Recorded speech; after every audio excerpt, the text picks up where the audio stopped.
Welcome to another BANGover podcast. I am Scott Allen, your host, and always with me, Chris Myers. What to do? Super producer. And a fair warning, this is a dog-filled episode. Dogs. We can't control them, and I hate you. Charlie and Jack are with us as well. Thank you. Thank you, Charlie. And today we're doing Sepultura's, how do you say this? Their newest album, Quadra. Quadra. We're doing a reacts here. So it's a little bit different than our normal podcast album, listen, sit down, powwow, write, something we've all heard 1,000 times, review, anniversary. Yeah. But this is kind of like an anniversary because it's a reaction video, if you will, because this just came out February 7th, I believe, was the release date. So we had to save it for ourselves and not listen to this album because we wanted to do it right here with the audience. And because Sepultura is one of our favorite bands, we're huge metalheads, we just love it to death, that we thought this would be kind of fun for us as well to kind of save it and express, our thoughts on this album, really, because I was super excited just hearing that they were coming out with the new album. Mm-hmm. But they're workhorses. It's not like it's been a long time, to be honest. 2017 was Electric Messiah, and that album blew me away. Just awesome. From start to finish, I was like, this is one of the best albums of that year. Yeah. Because I told you about it. I listened to it nonstop, and I'm obsessed with the drummer, really. And it's just, I don't know.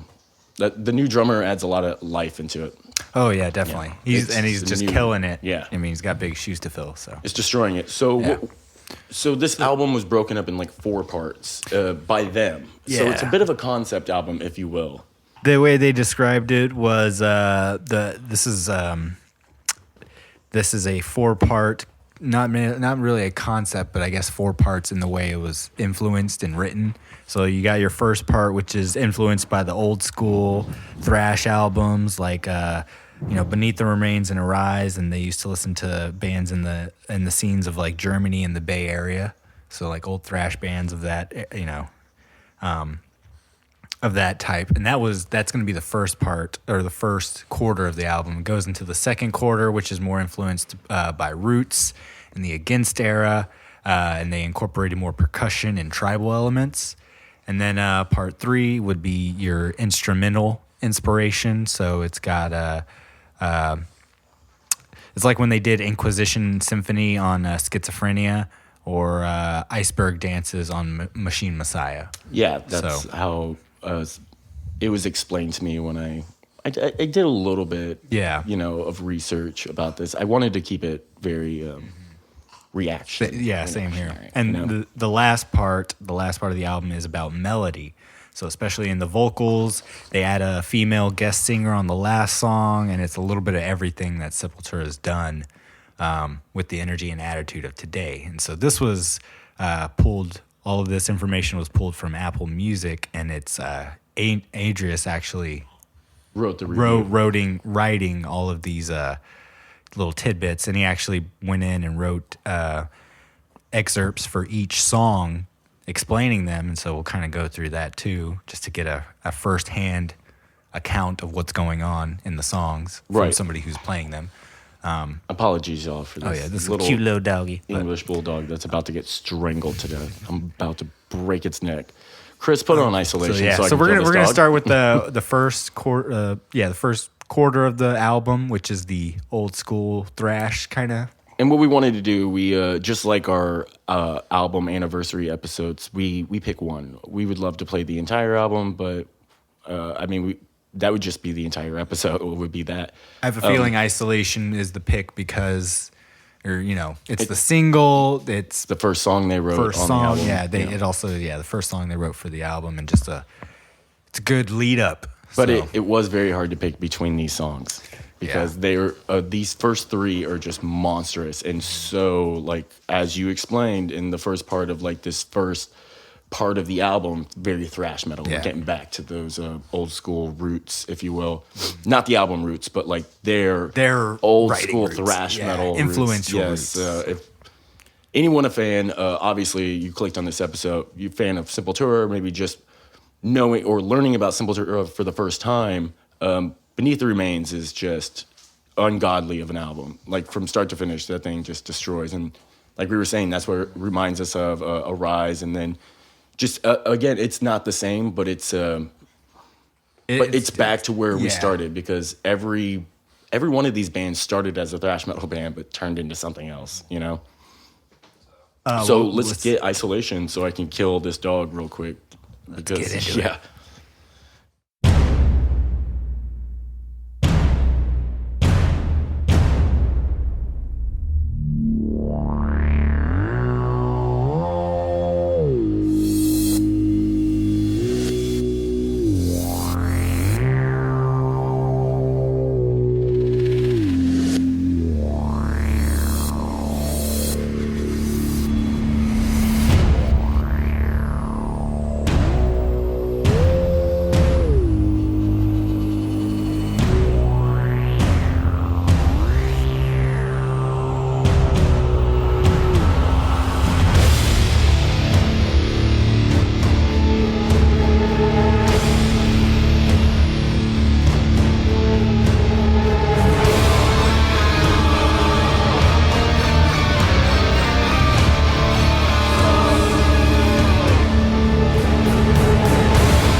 Holy fuck. Holy fuck. Just watching fucking Eloy Eloy Casagrande. Casagrande. Just watching him play, because I follow him on Instagram, I constantly look up videos. He's insane. He's insane. Like, on a different level of any drummer. I put it because there was this video. It was like a making of with Eloy Casagrande, and it was like, it started so epic. Like, it was like a fucking 30 for 30 story. It was like literally watching like a UFC's like promo video, getting ready for a fight, because he's just going through like pure like devastation in his mind. You see him like trying those ripping drum riff like patterns just across those toms, man. In the beginning of that song, he was just like, did it like 10 times, just screaming at himself, just keep fucking up. It was just insane. Yeah, he's a monster. He's a huge guy. It sounds like the first 3 songs, when it comes to drums at least, he's like, I've got something, not to prove, but it's I gotta keep up with the style of today, and also kind of innovate. And that's what it sounds like. Innovating, really. He's taking like those blast beats and doing crazy shit with it, but like it's still grooving.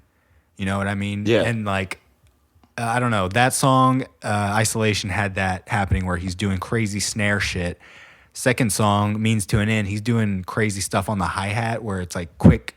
Plus there was that weird tom pattern halfway. Toms. Yeah, just that loop.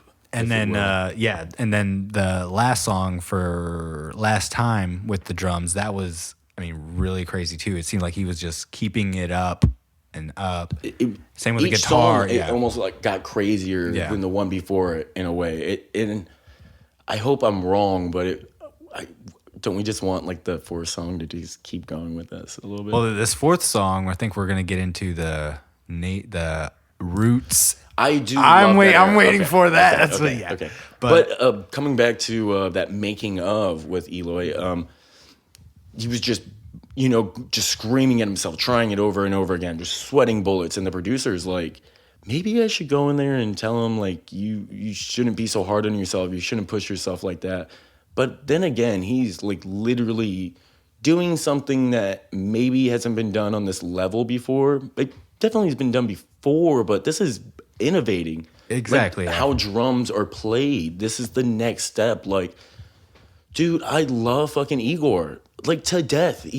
Half of my drum style is based around him. But he innovated too, so that's where it's like... Exactly. This is the next step. This is 2020, this album's coming out, Like, we're in the future of musicianship, if you will. Like, players now are, in my opinion, far better than anyone back then, but what makes them so great is what they created, as well as being talented musicians at the same time. But taking that shit to the next level always. And, sometimes that producer had to go in there and just tell him that he wasn't being musical enough. Like, think about the music, because it has to do with that and being a crazy fucking drummer. Yeah. You know what I mean? To Isolation's point, it took Jens Borgen, the producer, it's got the thrash out. This is from Adrius's mouth. It's got thrash element. They then took it to the producer, Jen Borgen. He brought then this orchestra choir elements into it. And that's first song, Isolation, which there's even choir in that last song. Yeah, Last Time. Last Time, which was really cool. They wanted to keep it a little bit more raw, like the old days, but they just kept experimenting and it just kept working out. So that's kind of where the synth stuff and just, it does feel like a real experimental song. At the same time, it's in your face. Yeah.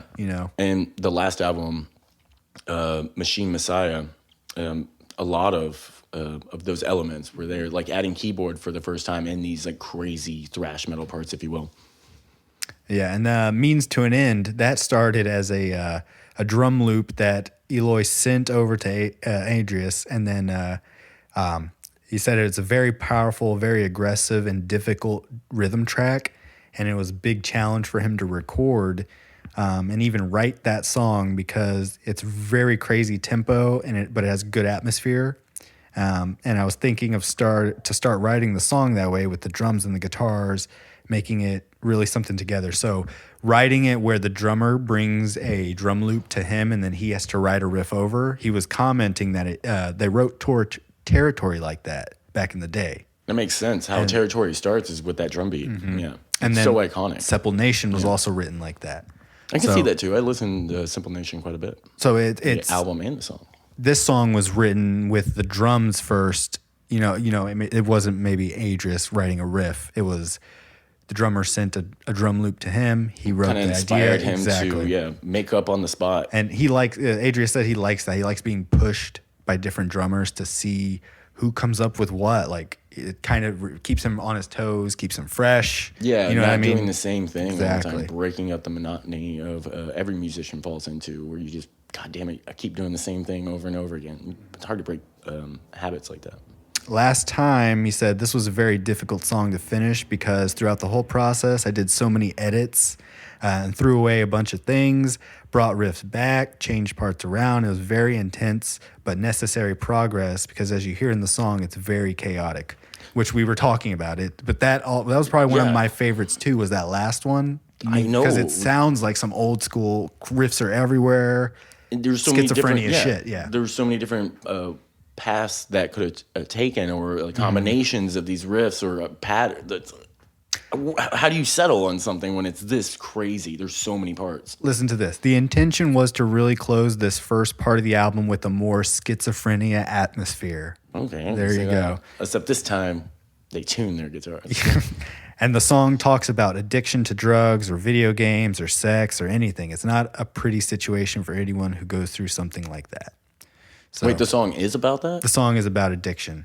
Oh. So Something serious. That kind of closes out this first part of the album, or first quarter of the album, the old school thrash. And I personally am so far really liking it. I'm interested to see where they go, especially with this instrumental section we got later. But we're about to get into the Roots Against era. Getting more tribal. Yeah, we're going to get some tribal elements. We're doing that Chaos AD, and then, following into the Roots album, which spawned so many things. In my opinion, it was definitely there before. There was Korn in 94, I believe, coming out.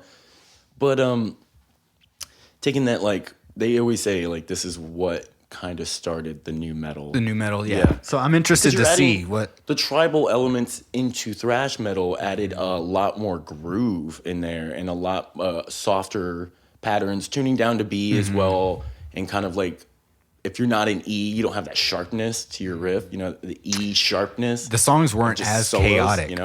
They're no, not it's very simple. Yeah. The drums are even not a lot of skank beats at times. They always, that's the formula. You got to have the skank beat in there for the solo. But but we get a lot of tom work, if you will, and they love using multiple instruments, almost like a earth or world music type of vibe. You know what I mean?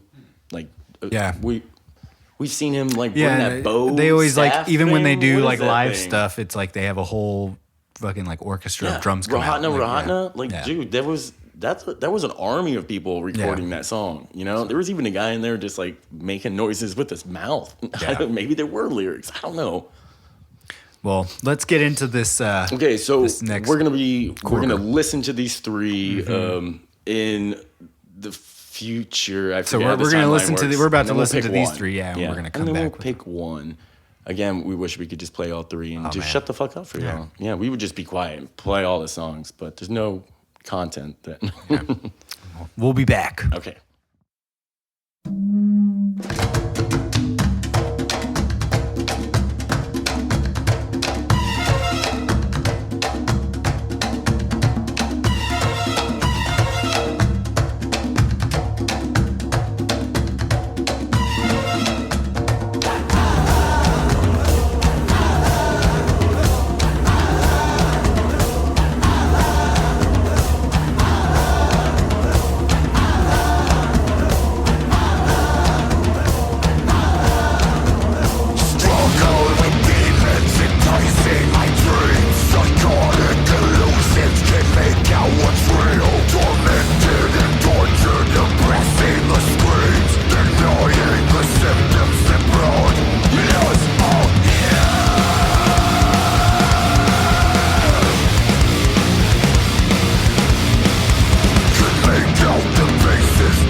That was Whoa. that was pretty monstrous itself in so many ways.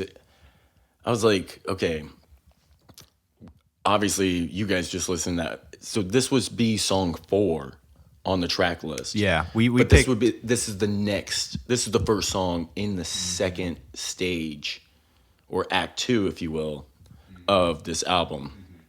And we were like, okay, how far are they gonna go? Because that's what they said. Bring it back to the roots, the tribal and stuff. And immediately it was like super tribal. Immediately, it was like tribal drums. Oh fuck! And not only that, some scary sounds that like come out of nowhere. It's like, yeah, that was awesome. To be honest, very cool. I don't know what that was, but all 3 of these songs had a lot of parts where like the sound changes. It goes from like high to low. Like, oh my god, the producer on this. This is give really, him a fucking pat on the back, and like there's a lot going on Grammy. at times. Give him a fucking Grammy for this one, dude. That's amazing. I noticed he would put stuff in, like little weird effects whenever Adrius would maybe drop out, like he's not doing a power chord riff, or the song kind of takes this weird like chaotic. You think it was him doing a lot of like where to maybe put like some of this synthesizer and keyboard? I think if not, maybe like actually the actual placement as far as like the notes and the composition placement. But I think the mix, the where he's like putting stuff and he's like, have these weird sounds kind of buried so slightly. Jens Borgen. Yeah. Which is, as soon as you like, who produced this album? And you say Jim Borgens. And you're like, why does that sound familiar? Bogren. Sorry. Not whatever. Yeah. Jens Bogren. I've heard people fuck up that name before. He's got a long name. Know why that kind of sounds familiar in some ways, because you don't know his face or what he looks like or like anything like that, but you know it because of if you're a metalhead, you know the acts that he's worked with, the albums that he's done. If you've listened to metal, you've heard his is on here. His touch. So Devin Townsend, for God's sakes, At the Gates. You can kind of see where like you get the idea of like this power. Like this powerful sound. He's used to mixing. All these bands have been very powerful sounding. And I love like the drops, and like it still had the skank beat in there. You know what I mean? There were some parts where it was like traditional. It was very fast. It's still staying in the veins of being thrash. You got to metal, stay in the pocket. Yeah, I mean, you can try new stuff. Just a different type. Yeah, you know what I mean? Not as fucked up crazy as the first part of this album, because that was absolutely insane. This had a lot more room and a lot more groove. And definitely more groove. When the riff comes in on that first song, you're like, oh fuck yeah, it just makes you want to headbang. You know what I mean? It's just, I love it right away. The way the last song, Raging Void, the last bit of it had that real like chunky groove to it. That I would say we picked Capital Enslavement as the song for our listeners, but we just got done listening to the next 3 in the album, which would have been Capital Enslavement, Alley, and Raging Void. And so Raging Void was crazy with its off timing, very off time. Even Alley started off time a little bit, had some weird. Yeah, it reminds me of like again going back to their previous album, Electric Messiah, and like there were some parts in it where it's just like, man, that's such a cool thing, because I watched him like play these drum parts, and it's awesome watching, because listening to it and you're like, oh shit, that's how he's doing it, but he's just so fluent with it and just flows. It's like watching a dancer or someone ice skate. You know what I mean? Just like just nailing those parts, and you're like, fuck, this is getting me excited for some reason. Even people that don't play drums, just were like, holy shit, who is this guy? I found like those off time things, like it was kind of Meshuggah-ish, where he would be keeping that beat with the hi-hat. So it's that open hi-hat that's just kind of ringing through, that's you can nod to. But it's kind of like but he's like going crazy off time, and the riffs are off time. But if you're following the hi-hat, he's doing like 3 different patterns at once when he does those things. Fucking hell. Yeah. I mean, that's the thing, right? Is like being a drummer and having one hand keep a pattern, another hand keep a different pattern. So and usually usually you're like pretty used to 2 different patterns. Once you start like 3 to 4. Yeah. I watched a drum instructor break down one of the songs off of Electric Messiah, watching him play like on a drum cam, and he was like, okay, Now he's doing 4 different things at once, and it was just like all 4 limbs were doing a different pattern. And this, I don't know what he does. Workout? He has a personal trainer. What's up? Like this guy's jacked too. Yeah. He's so shredded. I need. I don't know, man.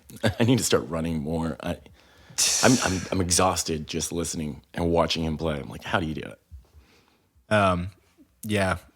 I was thinking the same thing when just listening to it. That was my one. So far, that's been my takeaway after listening to half the album is the drums are on another level. They're like, his playing is probably on another level. And it's like the band is, luckily it's this band because they can keep up with it in a sense. You know what I mean? Like Adrius is a fast player. Adrius just pulled out some can riff monstrous like riffs this album. He's been crushing it. I mean, Derek, killer vocals, always nailing it, but he's doing some really low stuff. He's trying new things as well. Yeah, you know, really different techniques. We just heard him sing a little bit on that. Well, we didn't play it, but on the last song of the second act, Raging Void. Raging Void. It gets, you know, it. We were both thinking Mastodon when we heard it. Yeah. And, you know, it's. I know the audience, it's hard to, like, speak about it because we take it out of context, you know. But it's just like a group chant singing. Yeah, but because you haven't heard what we're actually speaking about. But we both, like, does it kind of remind you of Mastodon? That's what we both said to each other. And I thought about it more because it was in my head before you said it, that, you know how they always say, like, it's hard for, like, really famous musicians to write like awesome hits like they did in their first couple of albums with like what made the Rolling Stones. They're not going to come out with an album in 2020 that redefines everything that they were as a band. You know, they kind of like, because they say like, oh, once you get to a point of success, you don't have that motivation or you're not like in a bad place that allows you to have passion to write something so unique or, you know, the struggle's gone. The struggle's gone. But in this case, and even in Mastodon's case, I'm sure like we all have like life problems still. Like, oh yeah. They're not super rich, you know. They're modest, still, you know, grinding it out, making money from doing this for sure. But they're not $200 fucking seats to go see Sepultura. Maybe in Brazil, maybe at a festival. I could definitely see that with a great lineup. But all these songs just feel like they are about something more than just making a song. You know? Yeah, they are. Yeah, it's not there's like purpose. Like like sometimes like I love the Slayer aspect of things because it was like almost like we're not talking about anything in particular or serious. It's like really cool sounding in some sense. I'm sure there's some shit that was like I think on the surface were trying to point at. Yeah, but they kind of on the surface you could kind of see they might seem as like a filler band. Like the songs, I've heard, but it's not. The lyrics have a lot of depth to it. The whole thing, like it's. I think there's a lot more going on than what like is at first, you know. What you're first hearing, you know, because after we're breaking it up in these 3 sections, or even one common thread is that like these are like very deep songs, like they meant something. You know what I mean? Like everyone's playing because it means something to them. They're not just playing another song and they're not just making another album. They're almost trying to make the magnus opus, you know what I mean? And so far it's really good. This is some of Adrius's words for this. God, I gotta drink more tequila, man. I'm sweating over here after these 2 parts. Capital Enslavement. This is the first song of the second part of these 3 songs. As I said, they have a heavier groove and they're more percussive stuff going on. And Capital Enslavement was the first song that we wrote with that intention, which you can definitely hear. The groove and the percussion. The intro is very Brazilian, very tribal, a ritualistic kind of vibe, but the song is very heavy and groovy with kind of a rock and roll feeling that's very rare for us to bring into Sepultura. It's a great opener for this part of the record because it really represents what this part's all about. That's what got our heads moving. Yeah, that was just really, like we were like both tapping our feet. That was a good one. But they're so heavy, I didn't even feel like it felt very rock and roll. But if you break it down, but I'm sure if you break it down, for the second song or for the next song after that one, Capital Enslavement, is called Ali, and that song, this song is inspired by Muhammad Ali. I think he was probably one of the best human beings around. He had such an amazing, clear mind and could express facing the challenges of his time. The song is kind of divided into three. The first part represents Cassius Clay, the Olympic champion. Second part has a musical bridge that changes the whole atmosphere of the song, which represents when he changed his name to Muhammad Ali and said no to the Vietnam War and changed his religion and everything. What the fuck? Bring it back to the sports atmosphere. Yeah. Like, I was like, man, this drummer's treating it like a sport, man. He's turning drums into like an Olympic sport that you could literally go and win fucking gold medals for. And they did this in Roots too. You know what I mean? They did a song, maybe it was just a music video that they had him in, but they did Hoist Gracie. I believe that was the MMA fighter that came in. That was the music video. You know what I mean? Yeah. Well, being in Brazil, they probably have a lot of sports going on, so they're probably Always wearing dude, Adrius with like fucking soccer jersey. and stuff. Yeah. So yeah, that was the second part, which represents his Parkinson's disease. Oh wait, no, this is the next part. Sorry. For the last part, we have Paulo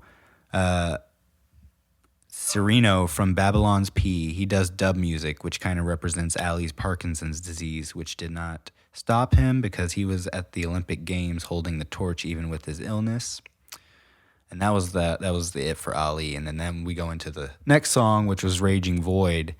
And he said that is another Raging Void's another one of those challenges between me and Eloy because the tempo of the drums is completely different from the guitar. Holy shit, dude. But somehow they fit together and it creates this really weird sensation. Imagine botching that during a live performance. You'll never get back on track. It was another situation where Eloy wrote a loop and I wrote the riff around it to create this atmosphere, and we put some melody on the vocals, and the chorus was very melodic, so it gives a hint of what's coming next as well. And so that kind of leads us into the next half of the album, and this next third, which is going to be instrumentals. And to quote him again, the instrumental section, it was like what they did on Inquisition Symphony. Are we talking no vocals or just like very? We're about to find out. We got 3 songs, so damn. And the first song is called "Guardians of the Earth." So see, we should have waited to smoke weed for that. Get into the atmosphere. Should have kept drinking in the first half of the CD, and then we'll smoke weed to get all atmospheric towards the end.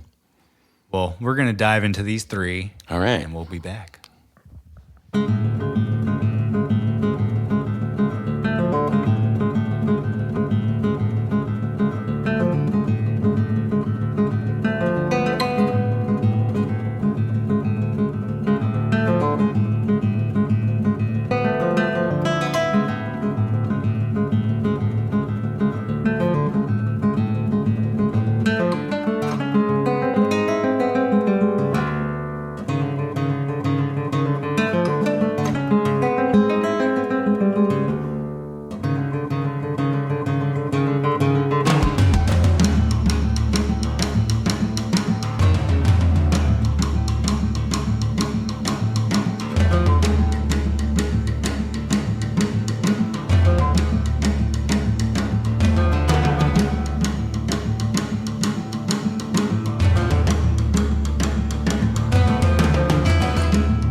Well, holy fuck. It didn't slow down at all.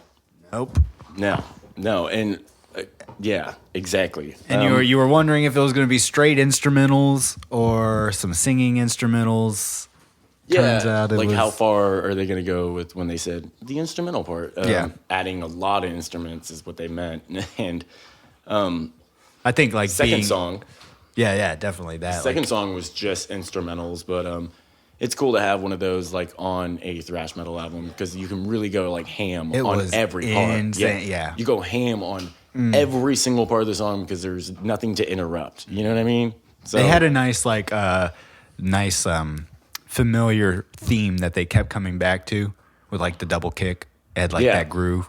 But then they would just go all ape shit. Dude, I don't know. I know where he's going to go with these parts. I've never heard these songs before, and I know where the change is going to happen and what it's going to sound like in some ways. You know what I mean? And we had to let the dogs as a bonus. Yes, we let the dogs out. And we picked Guardians of the Earth for the song. Right, because it kind of just, you get the idea of when it comes to each act. The third act, we're playing the first song from each of those. I think from all four acts, we just play the first song because you get the idea as soon as it starts how it changed, like why it's why they say it's in these four parts. What you're in for, also, like exactly what the next three songs are about to be like.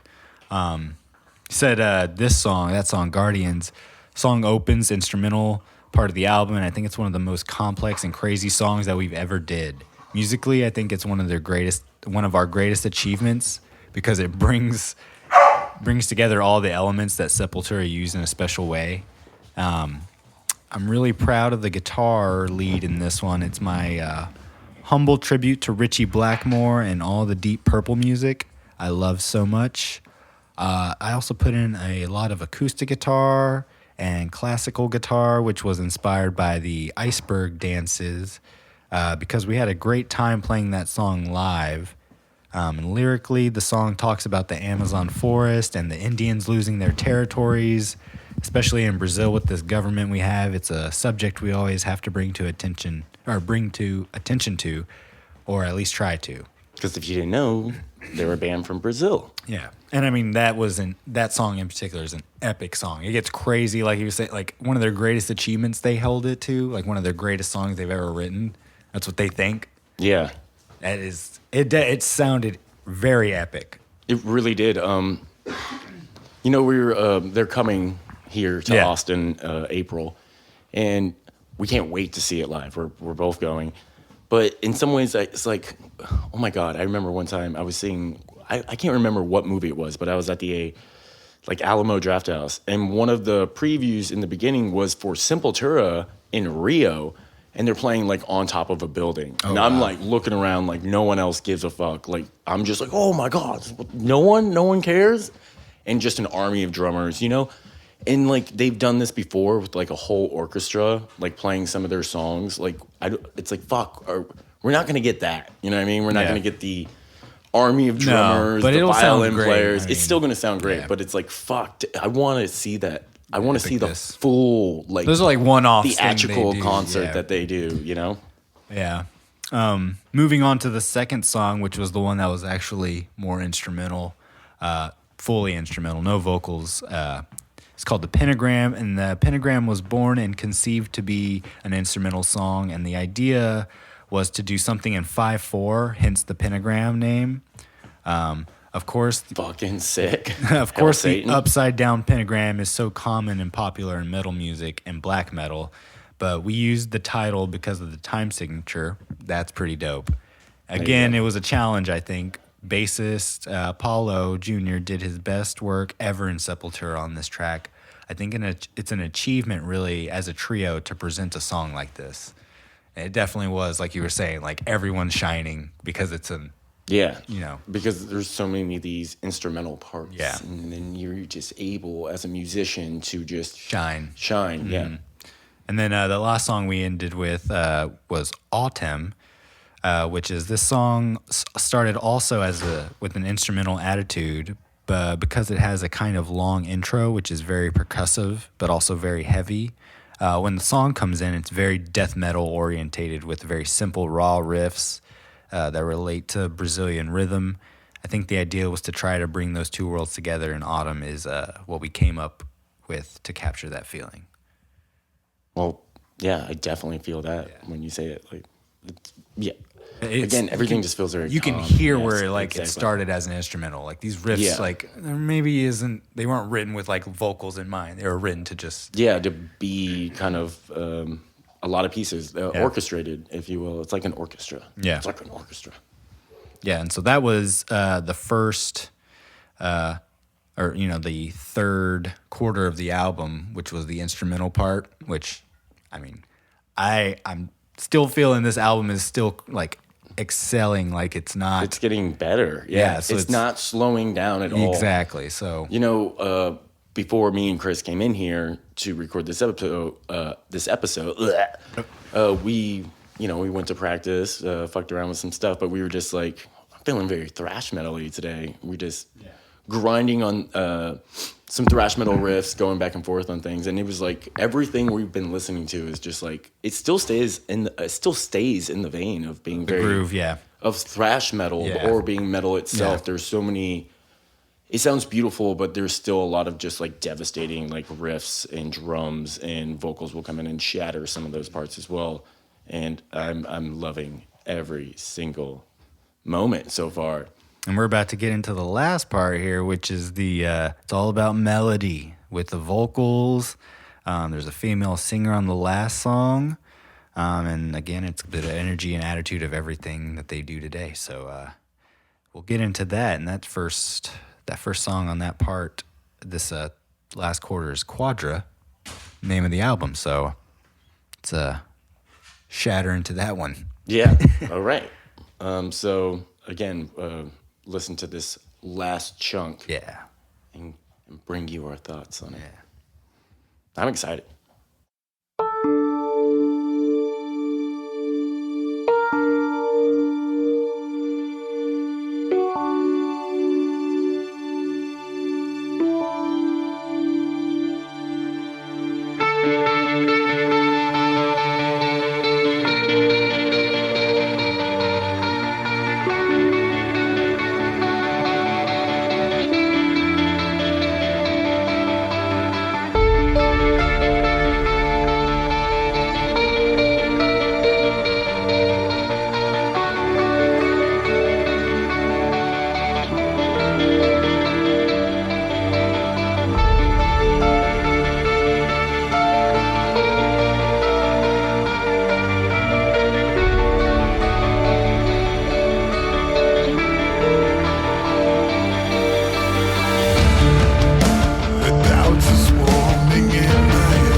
I'm really hoping they play this entire album when we see That it. would be Like, epic. yeah, just this album. That song in entirety. particular, that was like the one songs we're picking for each part.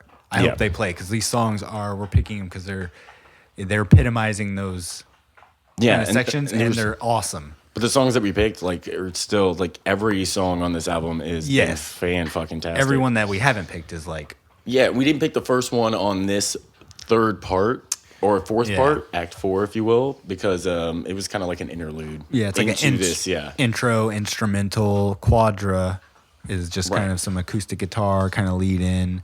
But then the song we did pick, Agony of Defeat, which is, I mean, I'm going to go back and listen to this like you said. Like, Yeah. This is definitely, it's a jam to keep jamming on because it's a... But even the last song, what an epic note to like end Oh, on. yeah, yeah. A With guest the- star singer coming in, and yeah, the song that we played, you can hear him like trying different vocal stuff, you Yeah. know, again, and everyone is pushed on this. We didn't even talk about how Paula's bass lines have just been so perfect. Oh, yeah. Connecting all these wacky fucking pieces and making it happen, if you will. But Adrius must have lost his fucking mind. He's writing this album. virtuoso, like, for like guitar. Like, it's insane. He's going crazy on this. It's maybe one of the best thing he's ever done. Yeah, it you know? sounds like. In his words, Quadra, this was inspired by the quadrivium, the four liberal arts, geometry, numbers, music, and cosmology, which is the source of how we divided the album. It's a classical guitar quartet in 47 seconds. I wanted to make it 44 to express the number 4, the source of everything that's happening on the album, but the music was great but the music was great the way it was. Okay. Holy shit, dude! This is a whole like a lot went into this. yeah. And then So heavy. the song we picked, Agony of Defeat. The song has a little bit of the concept of Boreo from Maurice Ravel, which is where you have a kind of structure that happens over and over, but when it repeats, a new element comes in. So that was the source of inspiration. And of course, trying to write something in the Machine Messiah vibe or Massive Attack vibe with a slow pace and moods and melodic vocals. I'm very happy with the solo on this one as well. The lead guitar is something I really took my time to make sure to put the right notes in the right place.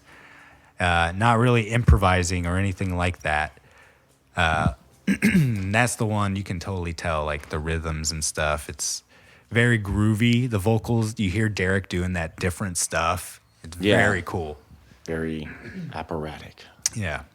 And then for the last song, Fear, Pain, Chaos, and Suffering. On this song, we have Emily Barreto from a Brazilian band called Far From Alaska. They're not metal at all, but last year, while we were finishing the pre-production here in Sao Paulo, I was invited to be a part of a TV show where they put together Far From Alaska and myself to play together. We did 2 songs, a Bob Marley cover and Rata Mahata by Sepultura. It was fantastic. They're very creative and use a lot of weird instruments. And Emily is a fantastic singer, so I invited her to do this song with us. And once she did her part, we really found the direction for the song. We actually threw away a few riffs and built the song around her vocals. It was really different for us to work with a female singer, but I think it was a great way to end the album to open new possibilities for the future. Yeah, and who knows what the future holds Oh after my this. gosh, yeah. Holy shit. We're going to be on this for a hot second, though. Woo, yeah. yep. Because So- in some ways, I almost wish that they pulled out each of these, like, separately and just gave you time to sit with those 3, you know, in the 4 parts. And then give you the entire album. You know, Like EPs or something? kind of, yeah. Just Do the Kiss thing? each month. Or yeah. the, like, Melvins? Yeah. I remember or- as an album. Well, that or just like the concept of like how bands are kind of working now. Some of my favorite bands. I'm waiting for the next album to come out, but they just keep pulling out singles. They just keep pulling out singles. They keep pulling out 3 songs, you know, and waiting to do the bigger production in some ways. But Maybe. this was huge. But yeah. You can having it split up like that. You know, I just want to I want to give someone just these 3 songs or those 3 songs, you know, and just sit with those and let it meld. We talk about this all the time on the podcast. It's like we love to sit down and listen to the album all the way through. But this was so much, you know what I mean? Like it was so heavy in multiple ways where it's like I don't even know what to think anymore because we've gone so far away. Yeah. We're so far away now from where we started this album. Yeah. Because we were like, oh, it's not slowing down, it's not moving, but it slowly kind of progressed into yeah, but still nuts to butts, even in the song we just played. I'm glad they kind of separate it like that yeah. because it does. It's each part It does makes you kind of flow to the next. Yes, so it flows. Even though that these are like a 4-part act, but it's a whole story that they're trying to tell. Yeah. You know what I mean? And I want to go back and read. I'm going to go back, listen to it again, read the lyrics to songs. Yeah. Like it sounds like it's very again that we're looking like there's more than the surface level. So, dude, I'm so excited about seeing. So excited seeing him live, listening again. Everybody, I want to buy a physical copy of this, but do I buy a vinyl? I think I'm going to buy the vinyl. I want to hear that CD? orchestra. I want to hear the like. But the CD's more practical. I got one of those in my car. You know, I'm going to be driving to work, listening to this so loud that I'm going to be, because I drive a manual, just stuck in third gear, letting it rev up to like $6,000 because I can't hear the motor. All I can hear is fucking Sepultura. Well, if any fans. Any people listen to the podcast, go to the Sepultura show that's here in Austin in the next... Emos is going to be right down the street from us. So we're going to be there. Say what's up. I'm going to bring Charlie with me in a sack beat him in front of Sepultura to apologize for any sounds you've been hearing this time. This dog is just adorable, but he's a puppy. We're going to do more of these. Kill him. We're going to kill him. Yeah. Sacrifice to our gods, the monsters of metal known as Sepultura, you know? 15th album, for God's sakes. Yeah, bro. Jeez. So, thank you, Sepultura. Yeah, thank you for giving us this because now we have something to obsess over, you know? The vinyl, you're really going to buy the vinyl? Probably. Oh. Yeah. I don't know how I'm going to buy it. Yeah. Fuck. But we got more episodes coming up like this, you know. Yeah. Hopefully more releases that come out. We're gonna do Roots. Yeah, next month. I'm taking over the podcast completely because it's my birthday month. So fuck all of y'all. And the two things I really want to do is Cannibal Corpse Kill and because we wanted to save some of the information here, Sepultura Roots. So we're gonna dive more into the band more in that. Yeah, so. and the worst part about this is Arise came out in that same month. So it was really hard, and I'm biting my lip. But Roots is Roots, we all know. So I'm looking forward to those episodes to talk about it and gush all over this soundboard. And again, thank you for listening. Please follow us on Instagram at BANGover Productions. We'll be posting pictures of this dead dog. And again, we apologize for his interruptions. And follow us on Facebook as well at BANGover Productions ATX. Not very easy. We're in Austin, y'all. We're in Austin based. No one else has the name BANGover. Not yet. And again, we're still trying to find the time and the resources to start getting into filming some porn. Because it just goes with our name. But we'll let you guys know when that's happening. Yeah. And thanks again. And go out and buy this album. Yes. Go out and buy this album. Listen to the whole album. The whole album. Yeah. Jesus Christ. You heard pieces. So. Oh my God. I'm sweating after this. All right. Thank y'all. Later.